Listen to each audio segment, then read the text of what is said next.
Here's my Pantorouter XL so far, and the next thing I need to make is some kind of spring thing to counteract the weight of this router so that I don't have to lift on here so much.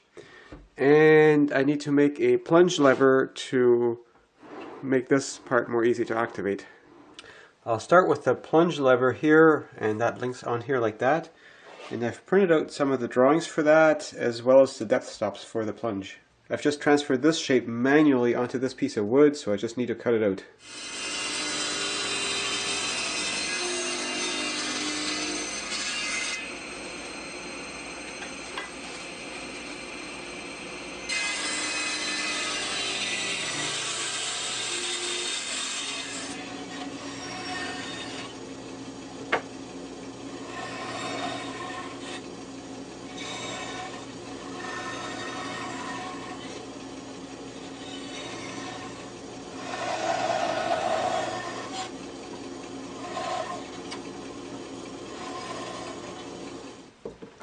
Now it needs some holes here, here, here, and here.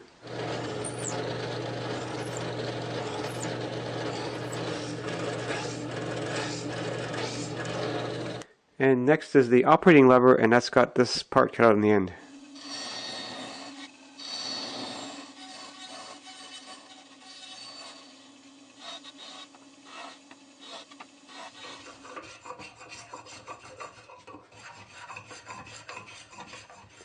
This operating lever is just going to pivot on a big wood screw like so, and it needs to couple with this part here. And on here I could just put another wood screw in here or a nail, but I'm going to adapt this screw here because that fits on here very nicely.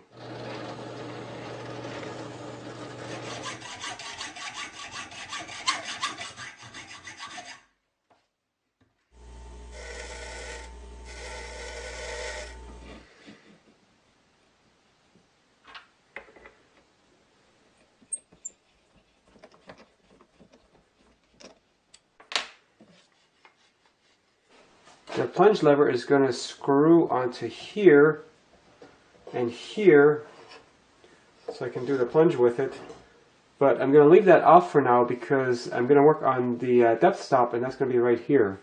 I just cut out the rectangular shapes for these blocks, and using my 1-to-1 printouts I can verify that these are the right size.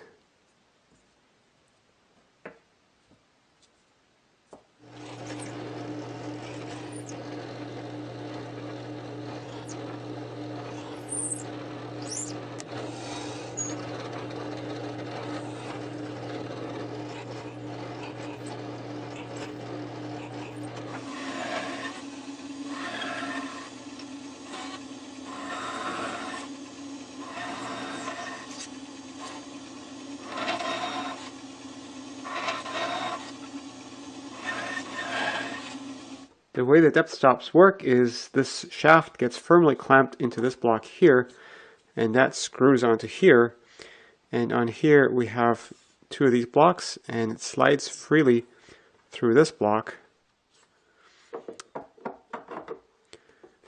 So as it moves in and out, these other blocks bump up against this thing here, and I just need to clamp these together so that they won't slide. In my plans, I'm squeezing one of these blocks together with a carriage bolt and a plastic knob like this.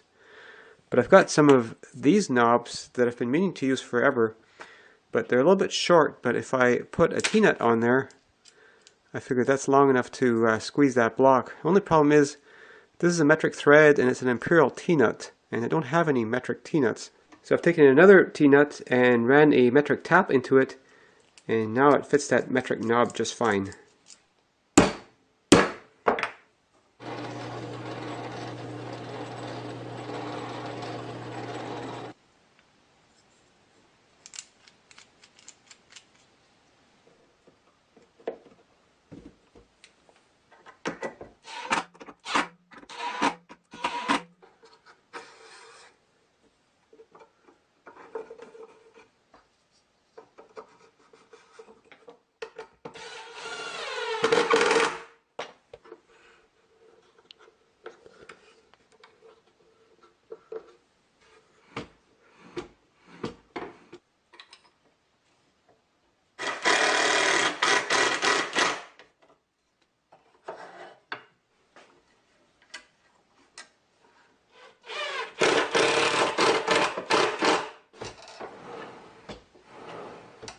With the plunge mechanism complete, I can now start working on something to help lift up this router so I don't have to pull up the handle so much.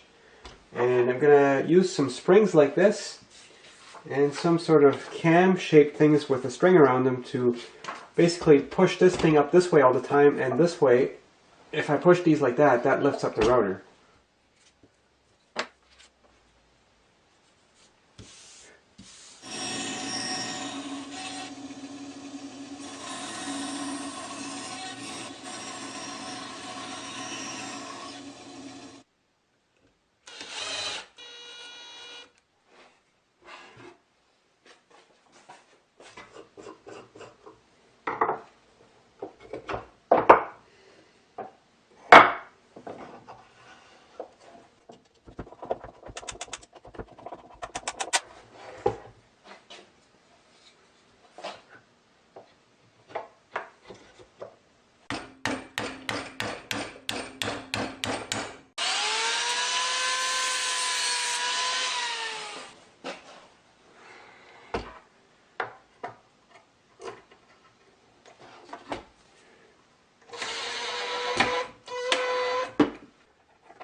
Well, here's something I hadn't fully anticipated in the plan. The shaft goes here for the depth stop, and the spring is supposed to go here, but it doesn't fit underneath, so I had to carve out a notch here to fit that underneath. But in the plans, what I'll do is I'll just move that shaft up by 1/2 centimeter, and that way you won't have to carve out this notch to mount the spring.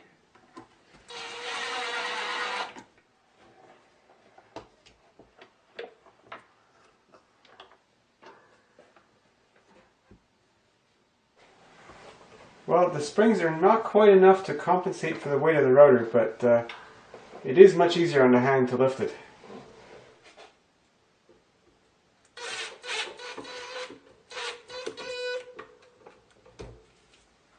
I added a power switch because the one in the router is broken, and for safety.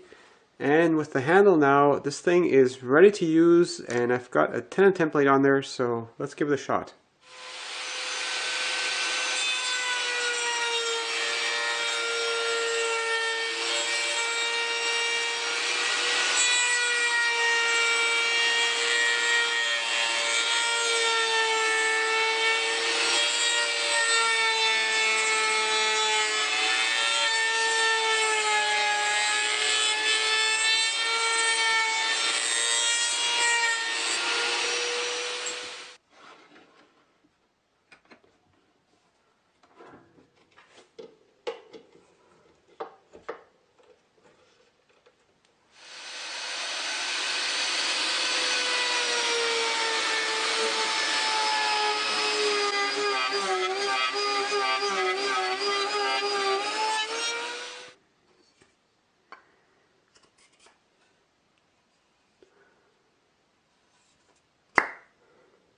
So this is working pretty good so far, but I'm not entirely happy with the accuracy, and this handle twists a little bit too easily. So in my next video, I'll focus on that.